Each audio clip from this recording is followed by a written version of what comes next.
abayokhuleka kameli lenkosi bayakusindiswa uyasho ibongwe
Sibonge Baba, siyakubonga kusihla phakathi kobusuku. Siyakubonga uNkulunkulu ongazeli ongalali. sibonga ukuthi namanje ebusuku ukhona uNkulunkulu wethu olondoloza uIsrael ongazeli ongalali. Siyakubonga namanje Nkosi yami sisahlangene. Wena okhulumile eqaleni usazokhuluma namanje. Ngoba uthe wena ukhuluma kanye kodwa sizwe kabili ukuthi amandla ngawakho. Baba othandekayo siyakubonga. Baba wethu oyingcwele siyakubonga ebusuku. Baba wethu onamandla siyazithoba kuwe ebusuku. Baba wethu olungileyo. Baba wethu ohlala endaweni ekhanyayo ongena kusondela umuntu kuyo. Baba wethu uNkulunkulu ohlalayo esibongweni sika-Israyeli. Baba wethu ogibela amafu njengenqola owenza ibhuqu libe inyawo libe ifu libe ibhuqu leinyawo zakho wanondiza ngamaphiko moya. Nkulunkulu ohlala endaweni ekhanyayo ongena kusondela umuntu kuyo. Sithi bayethe kuwe ebusuku nje, bayethe Nkosi yamakhosi, luthatha udumo lonke ebusuku. Izibonga zibe zakho ekusukeni kwale nkonzo isiyaphela. Sinika wena udumo, ungasiphi thina udumo legama lakho. Sinika wena wedwa ngoba ulifanele udumo. Phakama Nkosi yezulu, khazimuliswe ebusuku ngegama likaJesu inkosi yamakhosi kuze kube phakade. Ake sishaye izandla sishayele uJesu waseNazaretha izandla ezinkulu. Sishayele umoya oyingcwele okhona phakathi kwethu izandla ezinkulu. Simshayele ubaba uNkulunkulu okhona kule ndawo ohleli phezu kwamakherubhi. Siyambonga uNkulunkulu. Thank you Lord Jesus. Thank you Lord. Ungahlala ebukhoneni benkosi. I believe ukuthi ngeke ngisithathe isikhathi eside ngizokhuluma lokho inkosi ethi angikhulume. Ake ngibonge nje kakhulu baba uSanele Myeni kuba uphinde ungibuyise futhi. Sekunesikhathi ngiloke ngifika lapha ngiyayibona iprogress ukuthi inkulu kakhulu. Ngabizwa ikhehla ngiqala ukufika la akwamnandi sazana noSanele. Awu ngaloke ngibuya njalo ngiyabonga ukuthi istandard sesikhuphuke kakhulu. Iyakhula lento le kusho ukuthi iyaphila. Amen. Without wasting any time, ladies and gentlemen, I know you have your time. You fanele niphume nihambe niyolala, but ake sibhekizwe kafishane encwadini ka First Chronicles chapter 12 verse 32. First Chronicles noma is chronic zokuqala chapter 12 verse number 32. Iverse leli engizokhuluma ngalo namhlanje uNkulunkulu afuna ngikhulume ngalo. Mhlambe bese ngathi isihloko salendaba, what time is it? Isikhathi sini manje? What time is it? Isikhathi sini manje? Uma sibona kwenzeka lento ezenzekayo. What time is it? Hallelujah. Isikhathi sini lesi. Isikhathi ezinjani lesi esikusona. So kuzoncika ukuthi wena usibeka kanjani lesihloko, but indaba yami isesikhathini. Hallelujah. So ngale kokuchitha isikhathi ke sesiyafunda First Chronicles chapter 12 verse 32. La khona kufundeka khona kanje, and of the children of Issachar, which were men that had understanding of the times, to know what Israel ought to do. The heads of them were 200, and all their brethren were at their commandment. Ngingatolika mhlambe la nobani ungangifundela ke isiZulu ukuze sifunde naso isiZulu sibalekile kuba sisifunde. Amen. Yeah, sifundela lapha ngemuva sisi. Izikhoneko zokuqala chapter 12 verse 32. Yes. Kubantwana bakaIsakhare ngabazi ukuqonda izikhathi ukuba bazi okufanele ukwenziwa ngoIsrayeli. Izinhloko zabo zazingamakhulu 200. Bonke abafowabo balalela izwi labo Sibongela sisizwe. babegameni lika Jesu Kristu waseNazaretha. uNkulunkulu wethu oyingcwele, izwi lakho leli linamandla, liyaphila. uNkulunkulu wethu onamandla, khuluma ngalo empilweni zethu egameni lika Jesu Kristu waseNazaretha. Amen. Amen. Bazalwane kafishane ninginike indlebe zenu nje. Sifunda lapha ku First Chronicles chapter 12 verse 32. Sizwa ngamadodana kaIsakara. La kuthiwa nje kuyabalwa zonke izizwe noma zakwaIsrael as we know ukuthi ziwu12 ngathi lana ziyabalwa izizwe ezaya kuDavid when David was in Adullam, the cave of Adullam, ebalekela uSaul. Lithi iBhayibheli ke nabo ke lamadodana kaIsakara afika kuDavid. And manje mangithi ngiyathola bonke labantu ababaliwe babephethe izikhali, babe kukhulunywa ngabo ukuthi benzana, abanye babephosa itshe ngezandla zimbili bashaye ngisho unwele, abanye ubuso babo babe njengengonyama, abanye babegijima njengensengetshe, babegijima ezintabeni, abanye babewela umfula ugcwele iJordan. Kuyabalwa lonke izinto ababenazo laba bantu ababeyizona ubuqhawe babo. Thiwa kubona laba bantu khona ababebulala umuntu, babulala umuntu, omunye kuthiwa wabulala umuntu, abantu aba-1000 emile esiqephweni sama lentils noma sama sebhali, thiwa kwazi kwanamathela isandla emkhontweni wakhe. So amaqhawe lawa akhulunywa kuthiwa afika kuDavid. Thiwa wawuthi mwabuka ubuso babo bube njengobengonyama. Lamadoda kodwa ngizwa ke ubalwa namadodana kaIsakare sekubale wonke ama qualities alezi zinye izizwe noma lamabutho afika kuDavid, but mangizwa ngamadodana kaIsakare thiwa they were only 200. And angizwa kubala izinto ezidingwa uDavid njengendoda yempi njengendoda eyayiphatha umkhonto iyempini. Ngizwa ngingatshelwa lutho kuthiwa nje lamadodana kaIsakare kuthiwa ayiqonda nje isikhathi kuphela. Kungathi yenye yamadoda lekaDimela, le ndoda uyayibona ine-wisdom kaDimela, ayiqonda nje isikhathi. Ayinto ayemeje ngayo. Okay, lamadodana kaIsakare azalwa uIsaka. uIsaka is one of the sons of Jacob.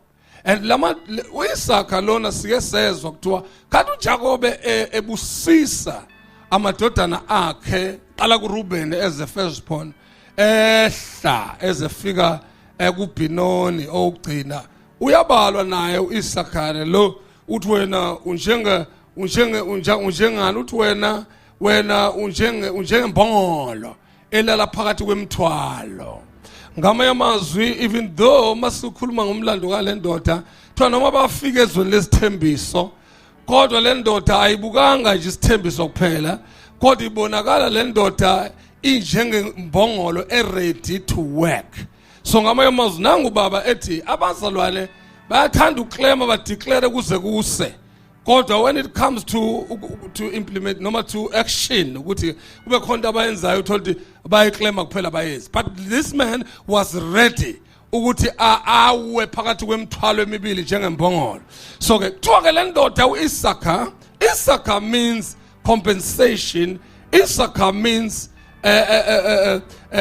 salary, Isaka means benefit, Isaka means reward.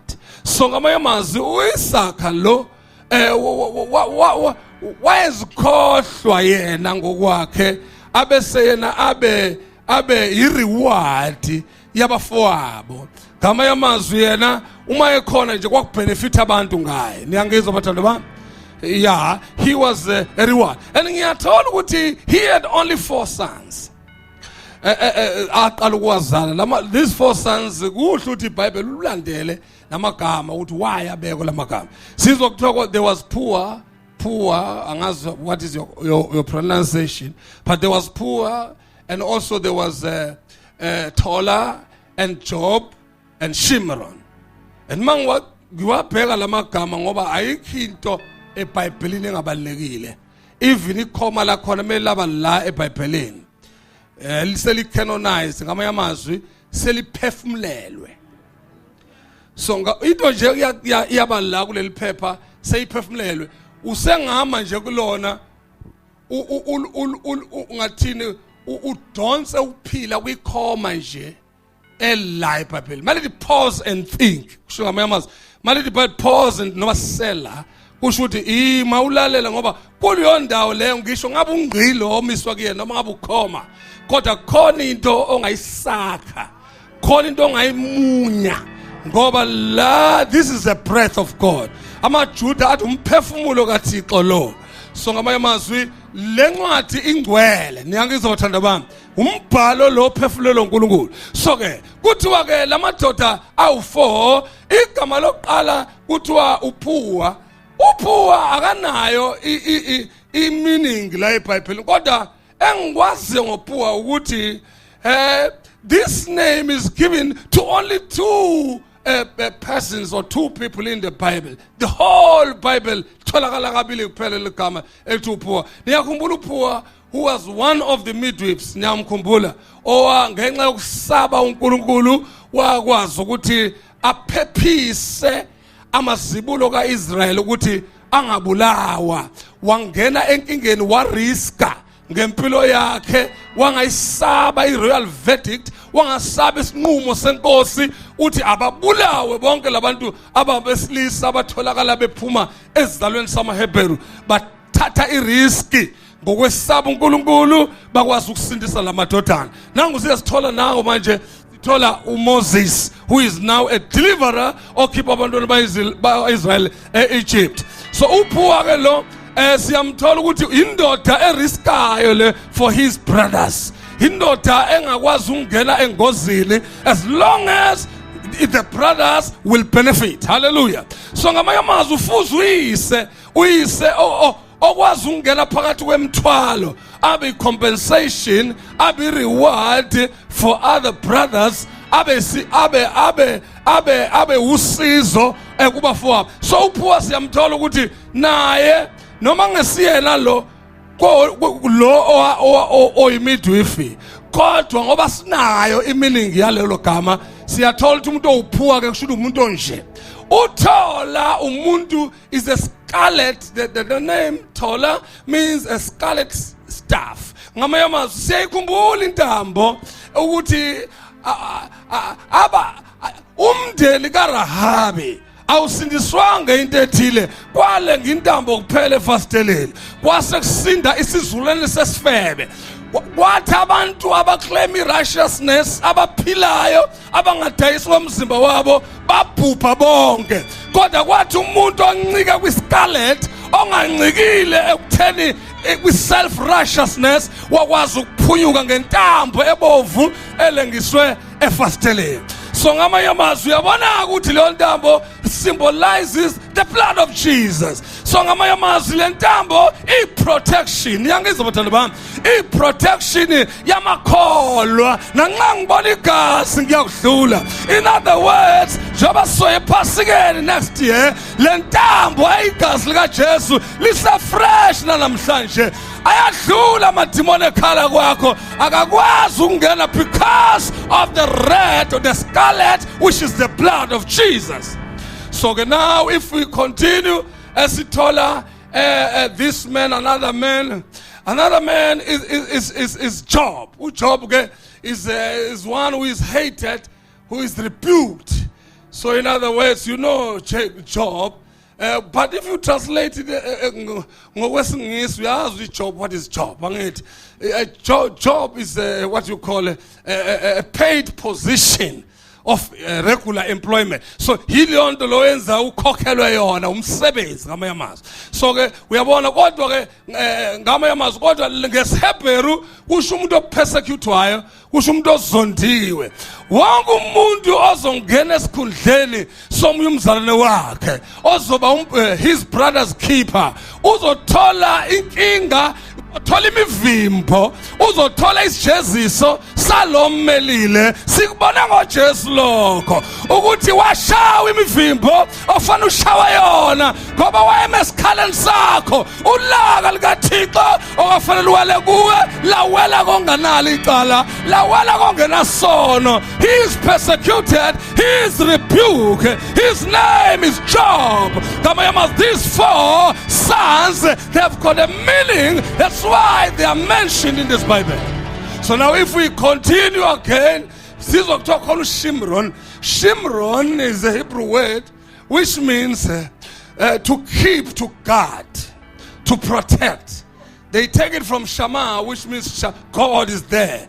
God is there to keep. So in other words, bazalwane, lamadodana lawa ayihlale available to keep their brothers, to protect their brothers. Niyangizwa bathanda bami, ukuwagcina abafowabo babavikele. So they inherited this from their fathers. So their father Issachar. So in other words, ladies and gentlemen, ngithi mina ke the sons of Issachar understood times.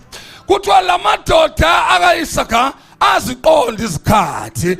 So ngamanye amazwi, ladies and gentlemen, uma kuthiwa aziqonda izikhathi, abantu laba who were highly learned, they were scientists, at the same time they were prophets of God. Babe they were studying the movement of stars. Babona ukuthi manje uma inkanyezi ime kanje kusho ukuthi khona into ezokwenzeka. Uma kuwenza laba bantu babeyiweather kaIsrael, babeyisign kaIsrael. Israel mangabe buka bona bathatha iphi direction balandele laba bantu. So ngamanye amazwi ngiyakhumbula ukuthi nangenkathi kuzowa inkosi lamadoda lawa uyawabona nje la ukuthi afika wonke wona kuDavid ngoba abona ukuthi uyawuSawuli manje sekuvuka enye inkosi. Abantu abazi laba abanye babefika in groups, bafika besplithe basala baye kuSawuli bese khamba baye. Kodwa laba abahlukane because they know uma kukhona owayo novukayo abaligibeli igagasi eseliphela. Abantu laba abagibeli igagasi elihambayo. Hallelujah. Ngiyangizwa bathanda bami. They are surfers. Abantu abazi liyaphela ligagasi ungami kulona. Uma bayibona iphotshi ihamba inyakaza bayabona this is the wave ofanele igijelwe for such time as this. No wonder ngithi fanele ifike eThekwini iphotshi because I can feel this is the time of porch. So lamadoda ayikwazi ukubona ukuthi we must stand by David now. Asinandaba noSaul ngoba uphelile kwakhe. Babengenandaba. Uyazi ukuthi kwaIsrael kwaqala ngoDeborah ukuvuka ngoba sekunqamuke wonke ama leaders kwaIsrael. But lawa madoda asho ngezwilinye athi uDeborah is going to reign. Asukuma amphakamisa uDeborah engasabi ukuthi into yokuqala laba abantu abasabi into noma kuthiwa iyaqala ukwenzeka ngoba bancikile laba bantu enyameni yabo. Laba bantu they pick up from the spirit. Laba bantu bakwazi ukubona kwelikamoya uthi yini azokwenzeka manje. They could easily, they are so sensitive to God. Bayakwazi ukuzwa kuzokwenzekani manje. Then they took action. Hallelujah. The sons of Issachar understood times. Amadoda kaIssachar aqonda ikhathi ukuthi uIsrael kumele enzeni. Oh, how I wish we had the sons of Issachar today. How I wish in these days la khona umhlambi kaNkulunkulu confused because of the things that are happening in the body of Christ. How I wish that we had the sons of Issachar, people who had the spirit of understanding. Abantu abazokwazi ukuletha direction to the church. What time is it now? Isikhathi sini manje. What time is it now? Leli Bible ayikwazi ukuqonda uthi isikhathi sini lesi. Isikhathi sini ewashini lakho manje la komoya. Kwenzekani in the body of Christ? Isikhathi esinjani lesi ukuthi abantu bangasaphenduki mfundisi? Isikhathi esinjani lesi umuntu aphatha umphobazi kahle akaphendukile ezonweni zakhe?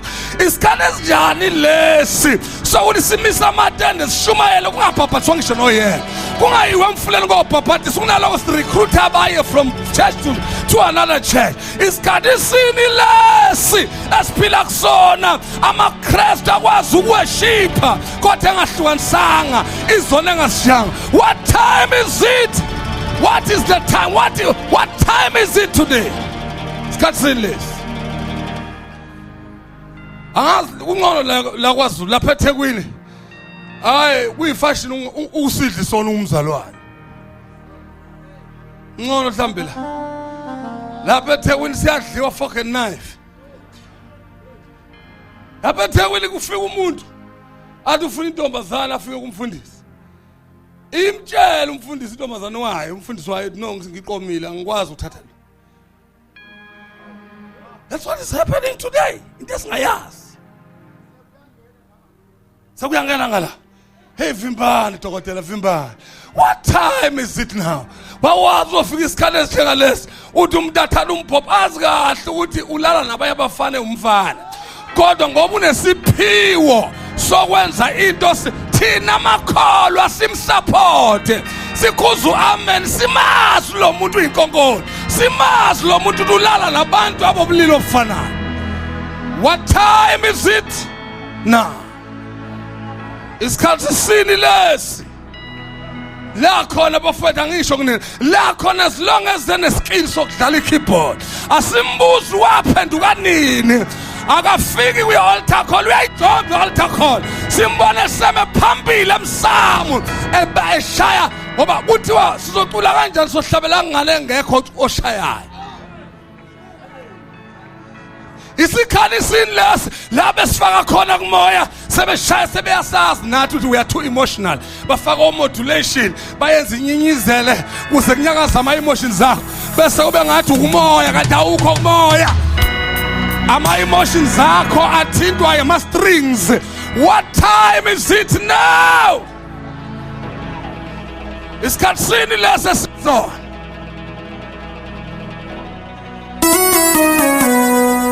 basifaka basale ngaphandle. What time is it now, ladies and gentlemen? Uthola ukuthi ngimila mfundisi intombi zami zonke lezi engangifike nazo. What time is it now ukuthi kuba nesibindi sokuba neintombi kuyumshumayela? Isikhathi sini la sibawo? Isikhathi sini lesi hebazalwane uyazi kwafika baba umyeni ukuthi ngisho amagama engakhuza omunye umgcotshwa ngithi mina incodi kulwa ngithatha washeshe wangithatha ngangayibona le generation kanti inkosi incodi wangithatha khona lawo ukuthi ukholwe khona sathi ungafa manje wawuzwa ngalesikhathi uthi uthi no sathi ngihamba ngiyobona inkosi yami ubezwe behlabela besenginasi isizungu sakhona bahlabe uvela ulibona izulu livuleke ubone ngisahlalelene emhlabeni na khona isiday khulwa uNkulunkulu man of God athula ngaphambili ukhuluma ngombono eyikhuluma kuthina ekhuluma imbono emkhulu kodwa uyibona imbono ngathi iyadelay iyahlehla ubona isikhathi uthi uyasibona isikhathi ophila kusona udoubt ulento kula ikhuluma isengenzeka yini na ngoba igeneration esikuyona bakwethu i-too informed i-too knowledgeable udushumayela ibingena ku-Google ichecka ulento ayikhuluma iyona yini isikhathi lesi sika Daniel ekuthiwa bayohlaba enyuka ukwazi kube kuningi isikhathi se-information lesi siphila kusona. What time is it now? Ngifuna ukuthandaza isikhathi sini lesi ewashini lakho. Isikhathi lesi iBhayibheli kodwa kokunamathodana kaYisaka ayeqonda ikhathi ukuthi manje mase kunje kufanele kwenziwe nje. Thwa bonke abantu balalelizwi labo Akekho umuntu engalalela izwi labo. What time is it now? La khona besithi siya prophet abaprofeti bajika manje basiprofelaye abaprofeti basikhuthuze yonke imali yethu basibize ngamagama ethu babize nezinamba zethu uthola ukuthi basebenzisela inyiso engelona likamoya. What time is it now? Isiphi lesikhathi myeni la khona umprofeti abe nesibini sokuthi athi uphilisa abantu azakhuluma kuthi abantu zali ngizoniphilisa. Isiphi lesikhathi sokuthi uJesu akhahlelwe stage asuswe kwi-throne yakhe uhlala umfundisi athi mesuma umfundisi bonke abantu bahlanye bengena. What time is it now? Isikhathi esinjani lesesiphila kusona sokuthi umfundisi kuthi maculwa la siweshipa uNkulunkulu sesingenile sikumoya vele kuthiwa hayi bakwethi mani manje sekuzubudedi wangela udedi akuhlwithwa uNkulunkulu iworship yakhe ngoba sengena omkhulu ngaphezulu kwaNkulunkulu angeleze bashaya izandla abantu bashaya amakhwela bashayela isidalwa esiphutha uNkulunkulu udumo. What time is it today? But the sons of Issachar understood times. Basiqonda ikhathi ngabe sebenitshelile this time, this is the time of revival. This is the time of reformation. This is the time of restoration. Hayi bakwethi ngashaka kwamba kahle isikhathi sokubuyiswa kwezinto eseyitshontshiwe.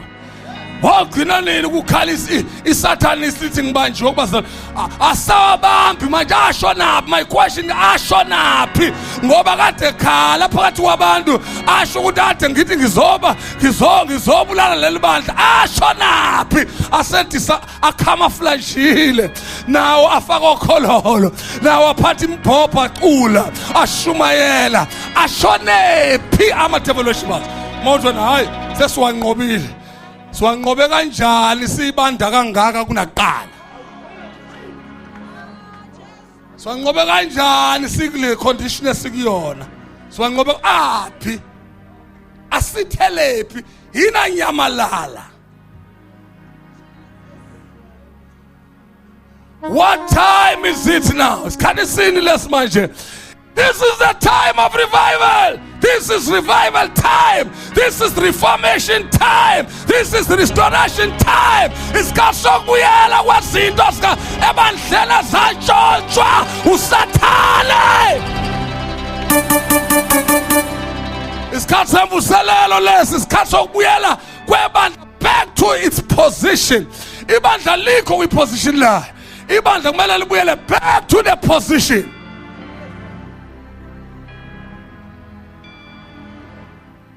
Ibandla limuke wonke amandla anika umpostoli othile.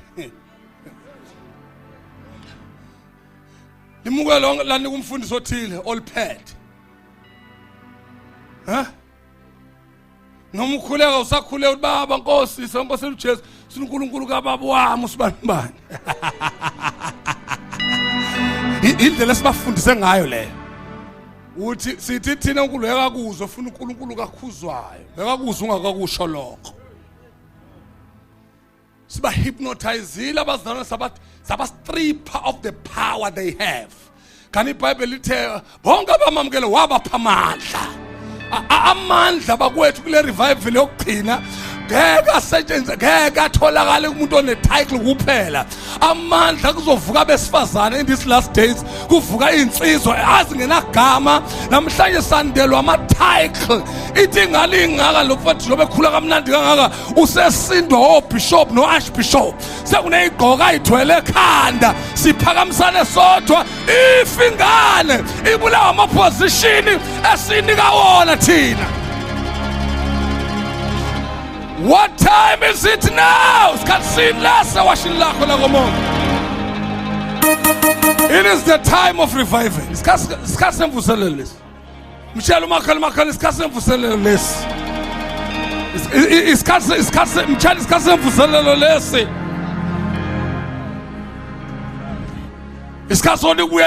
Back to the position. Isikhathi solibuleli niyazi iposition kaYebandleni uChrist Jesu. Christ Jesus is the position of the church. If a man is in Christ, is a new creation. Once wafundiswa ngeposition yakho kuzophela uhambe uphethe iwasho uthi ama-faith water uphethe amafutha kuzophela uhambe unikwa iy'taputapu unikwa abantu ngoba uyayazi iposition yakho. Once you know your position, no one can brainwash you. Maka wayazi iposition yakho kuKristu siphila samba sekuye futhi inzalo yakhe. Abashumayeze kanjalo myeni nani bapostoli bashumayeze ngoKristu. Yeah, bashumayeze ngoKristu. Ebethel bashumayeze ngokuthi umuntu uma kuKristu uyisidalwa esisho okudala kudlulile. Bangasitshela ngama generational curses. Cha kumele siyi-challenge kancane lento. Uma igazi likaJesu namandla, lama generational curses are attached to you. Avela phi ngoba siwaqala ngoba eqhamuka lamadoda abuya koNigeria koGhana kobani azosifaka into esingayazi. Asiyazi leyo nto thina sathi uma kwabe kuKristu idimoni liyabaleka. Ngeke uKristu ahlale nedimoni. Ngeke uma ingcwele ahlala nedimoni. Asiyazi lento abasitshela yona thina. Asiyazi lento intsha. Intsha lento manje sigijimela ey'nkonzweni siyocela izinto esizoyithenga. Faith yakho manje uyabona ukuthi ngoba but faith is the substance of things hoped for, is an evidence of things unseen. Manje njengoba ubhizi uhlele nesigubhu samanzi ngoba lokho ukubona usakwethembelani na. Njengoba ubhizi uhlele namathawula athile ney'dwedwe ezinekhanda lomfundisi othile. Njengoba uhleli naleyo nto kuphi ukukholwa kwakho. Uyabona manje sekuneshift ukholwa kusakho kuKristu manje sekukulezi izinto manje na. Omunye ungibuza ukuthi pho manje uPaul ukwenze njani kwathi akawadayisanga amaduku uPaul. Wathatha emzimbeni wakhe. Futhi akenzanga idoctrine ngaloko. Kwakuyinto yavulwa yambulwa umoya ngalosikhathi yadlula. Wena ngakuthela ngakujijela ngaleli thawulo banomjuluko waphansi. Sewuzolifuna baba ngicela ungidayisele nje ithawula. Ngoba ithawula lakho linamandla. No, ithawula linawo amandla. Bekuya anointing yangaleso sikhathi. Awasekho amandla lapha.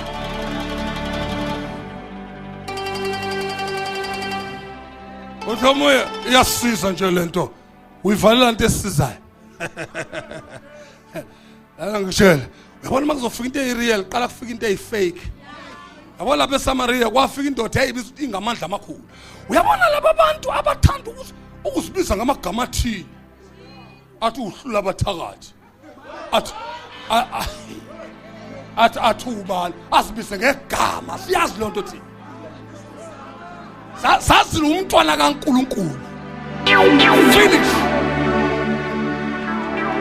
Lendoda yayibiza ngokuthi ingamandla amakhulu hayibo. Hey, lafika ivangeli ibiza ukuthi ingamandla amakhulu. Lafika nedikoni. Lo ibiza ngamandla amakhulu wazothathwa nedikoni. Leli Bible malifika idikoni labashumayisa uKristu. Lithi sizwa sibone ixuku into azenzayo lo muntu ngoba kuthiwa naba inyonga babeluleka behamba. Sizwa sibona abantu abangezwa babevuleka abangaboni bebona. Idikoni libashumayisa uKristu, nothing else.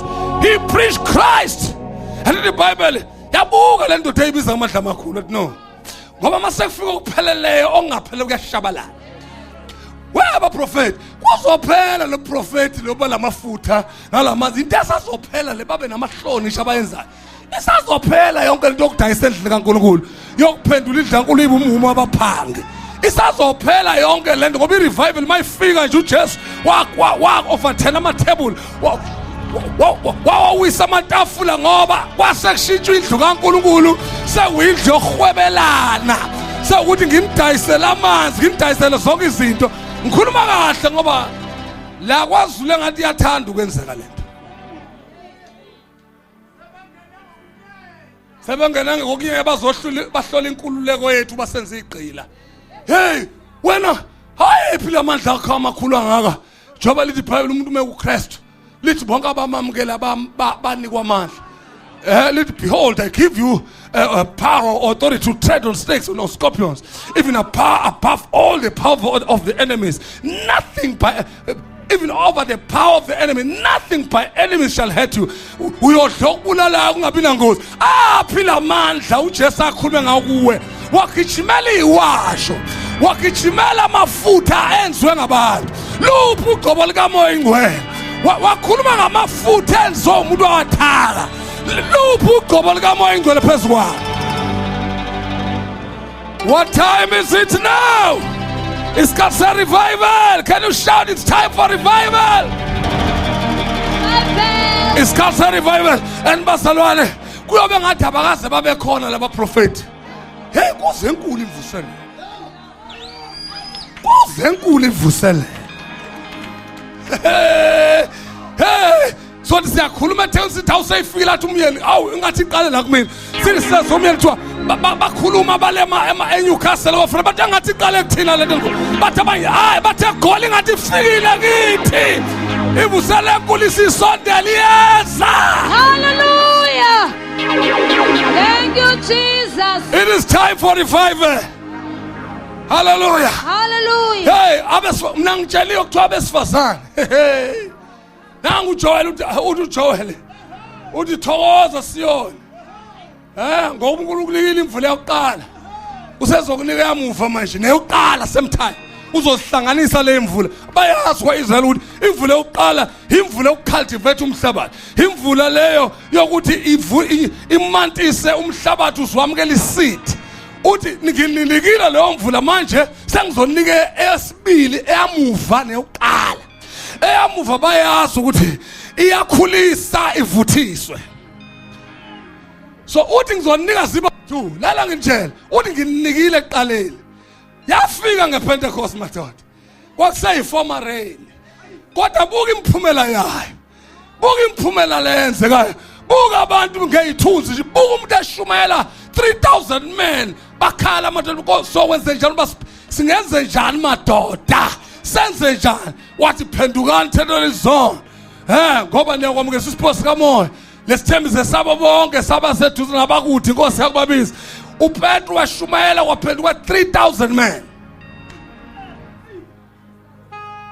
kwi-former rain only former rain yena lo Petru athe igwala usekwazi lithi iBhayibheli wathi efika nje endodeni engahambi kwasekuzalweni kwasesiswini sikamawaya wathi sibheke kuthiwa le ndoda hayi ababheka ithembile khona ezoyithola futhi yayikhona ngempela lento ezoyithola kodwa babeyinika into yabona amanzi abakunika wona into ezophela leyo babakunika into ebadlala ngawe babedlala nangale ndoda bayinika babele beyinika kodwa into yayengasizi imali yayisiza isikhashana kodwa wathi uPetru isilver negold anginayo kodwa lokho enginako kuyakunika manje ngithi ngegama lika Jesu sukuma uhambe lithi iBhayibheli le ndoda yathi thithi sathi isangaba wavuna ibamba ngesithathu wayiphakamisa waqina amaqakala yagquma indoda thiwa yahamba igqume yazongena ethempelini yabambelela koPetru benoJohane thiwa kwamangala zonke izicuku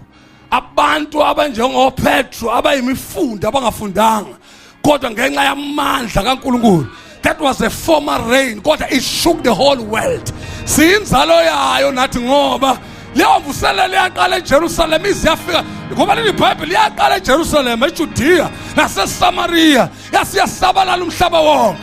Ngisho amagwala anjengoThomas abonakala eNdiya eshumela eNdiya abantu ababengabazi kodwa baphuma ba risk abayendiya eNdiya kwakudliwa abantu ngalozikhathi eNdiya kwakuhlala nalamandi ahlala emahlathini hayi lawa amagwala leSouth Africa ngikhuluma ngamandiya mina angakudla kupheka kudle kodwa kwafika igwala uThomas lafike lashumayela lithi balaba fica bekhonza amanzi beyaphakamisa amanzi beyakhonza bethi uNkulunkulu bewaphosa phezulu wathi uThomas lalelani la mina ngizonishumeza uNkulunkulu odalela amanzi niwaphosa phezulu wathi ngizonikhombisa wathi wasitshengisa ngoba bakholelwa emlikweni wawakhomanda esesemoyeni athi akame amanzi athula angasashona phansi baphenduka abantu bonke indaba balandela uThomas but it was just a former rain kwakuse imvula yokuqala.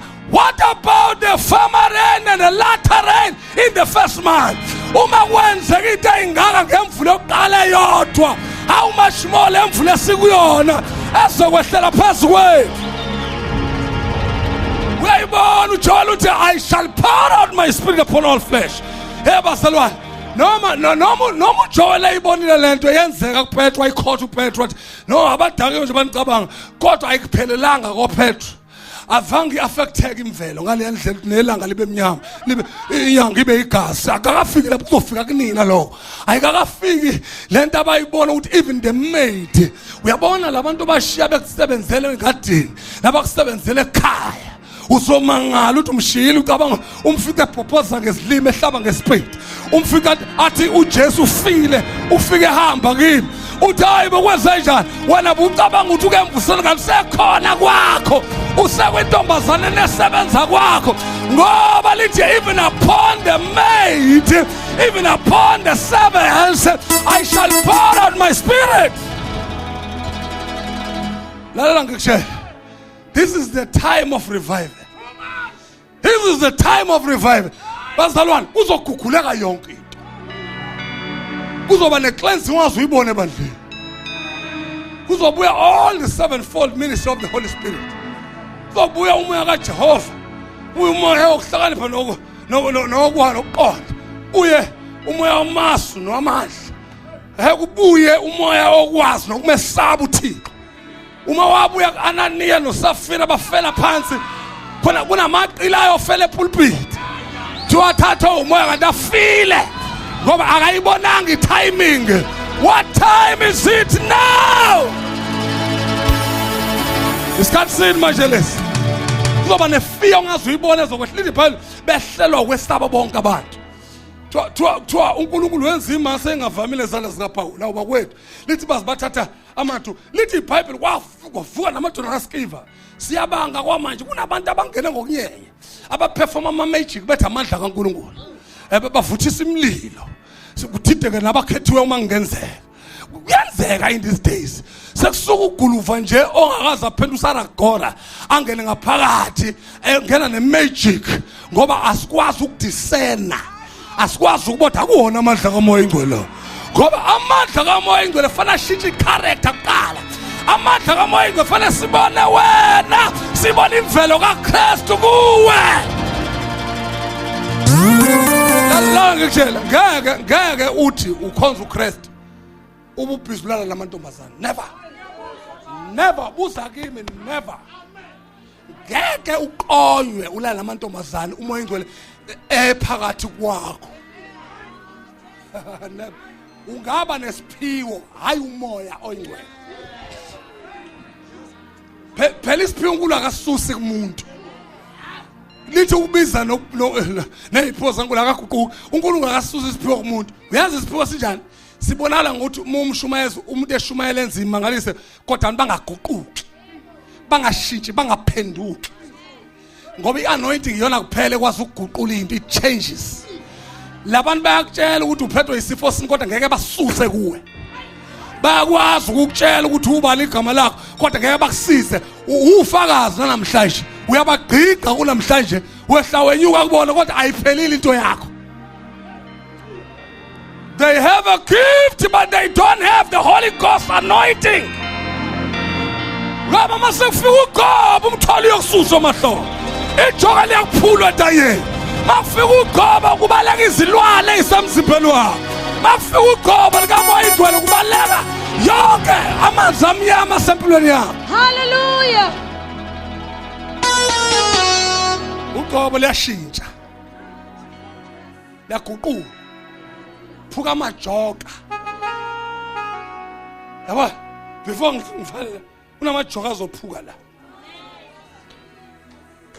before sengizovala manje kunamajoka azophuka la kubantu. Oh, Jesus. Akaphulwa yini? Aphulwa ugcobo. Thank you, Lord. Ugcobo likhuluma into ewala. Haluke likuthembisa into ezowenzeka. Cha. Yenzeka ngishumela abanye bayezwa ngishumela ikhonto enzeka kubona. Uma ugcobo engishumela ngalo ngifuna ngiphakamisa uChrist. Khonto ezokwenzeka kunina singakavali. Singakavali kunemithwalo ezosuka emahlombe. Singakavali kunabantu abazobona imbono. Singakavali kunabantu abaprofeta. Singakavali kunabantu abazohlelwa amandla kamoya. Bakhuluma ngezilimi ezintsha. It's time for revival. Isikhasemvuselelo. Isikhasemvuselelo ngiyayizwa ikhona. Usana uyayipostpone emsanele. Unamanga. Yaza ayipostpone. Uthi uyayipostpone. Ivuselelo ikhona kwaZulu-Natal. Ikhona. Uzobona isimanga. Uzobona angazi uyibona. Uzobona into uyazi ukuthi weKwaZulu-Natal province. Uyazi uNkulunkulu ukumisile uthi uhost revival yomhlaba wonke. Uyazi zonke izizwe zonke ibhekela kuwena. Uyazi kuzophela ukundiza kwabantu bekoGhana koNigeria bakusekuzondiza abaseNigeria bezala izandla. Uyazi ukuthi kuzokwenza kanjani? Uyazi ukuthi uNkulunkulu upointe wena kwaZulu-Natal. Ukupointile ukuthi wena uzovala ichapter. uNkulunkulu lento ikhuluma ngama-American afikile lapha kumina nangama-Indians. Kade ngihost abantu base-Indian abase-America same time. Bakhuluma the very same thing. Abazani labantu. Bakhuluma ngokuthi abanye abantu bazovula izikole la eKwaZulu-Natal. Izikole zokufundisa abantu ukuze bakwazi ukuba financially stable, bakwazi ukuba nama skills. Ngoba lemvuselelo into yokuqala ngeke ihambe hodwa, ngeke ihambe nezilimi kuphela. Lemvuselelo izoletha ngisho ingcebo. Ingcebo isazothululwa phezulu kwabangcwele. Kunengcebo engeke kwazi ukuyiphatha ezokwehlela kuphezulu kwabangcwele. Ngoba ufinance le revival yomhlaba kuzodinga imali. Kuzodinga imali eswayile lithi thokoza Siyoni ngokuba imvulo yokuqala neyamuva, imvulo yokuqala unikile sezonika eqala neyamuva bese uthi ngizokubuyisa okwadliwa isikhonyana nokwadliwa isibotho. Uyabala uthi kuzoba mhlophe, the floor shall be full of wheat. Nokudla nisuthe bese nelitusa igama likaJehova. So ayikho ipraise yaphuma kumuntu olambile. uNkulunkulu uzonisuthisa bese kuyiqhamukela kona ukudumisa. uNkulunkulu usazobuyisa imali ayilethe kubangcwele, hayi noma ubani. Umuntu aqonda ukuthi eyani le mali ayilethayo. uNkulunkulu njengoba eshila ubrother uthi uNkulunkulu usuke ezosupport into yakhe, masebona ususupport yakho uyayithatha imali.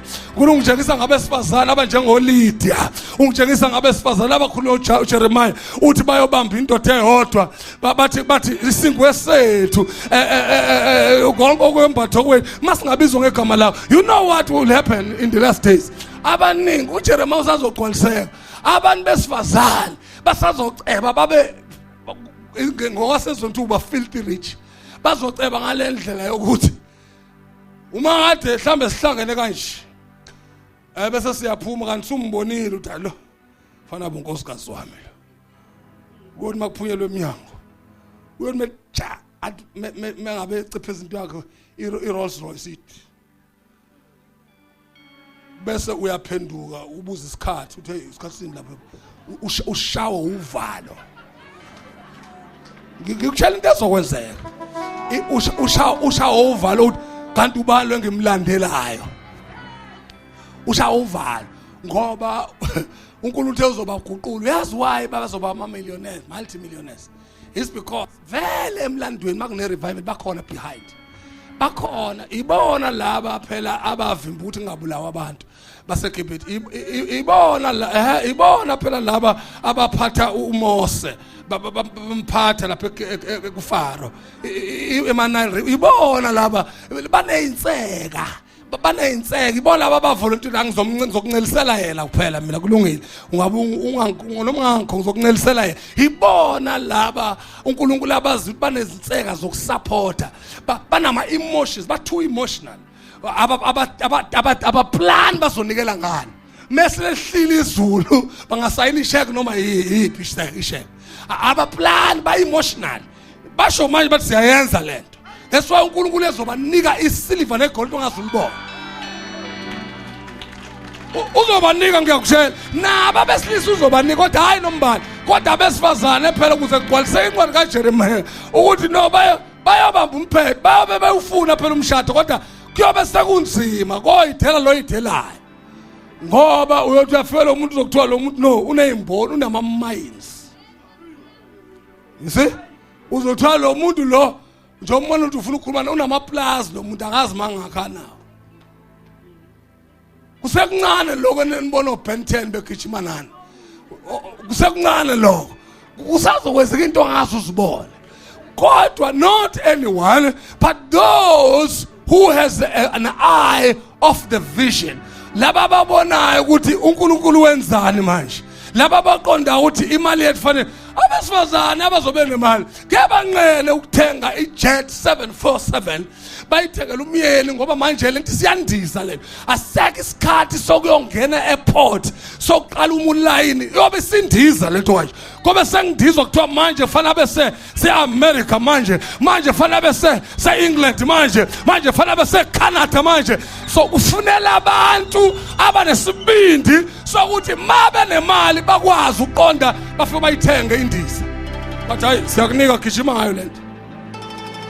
Uyabona kuyiphupho lengilishoyo. Mark my words. Kuyiphupho lengilishoyo mark my words. Ngoba kuyiphupho la kuthina kodwa eAmerica akulona iphupho. Bagijima khona kumanje. Bane indiza nga3 nga4 ngabani. Wena kuyiphupho lesikishoyo. Kodwa masilusosobala wayenamabhano yamanye azabolela egcekeni. Uyavuma ukuthi yakwafanele wayekhukhuvule inyama kodwa wena ogcwela amandla kaMoya Ingcwele angaphezulu kwamadimoni ayephezulu kwasosobala uyazi excuse ngeke yenzeke lento kuwena. Hey bazalwane, there is a revival in this place. I feel the revival in the South Africa, especially in KwaZulu-Natal. The revival is now in KwaZulu-Natal. This is the time of revival in KwaZulu-Natal. Arise, KwaZulu-Natal, and get ready for revival. This is the revival time.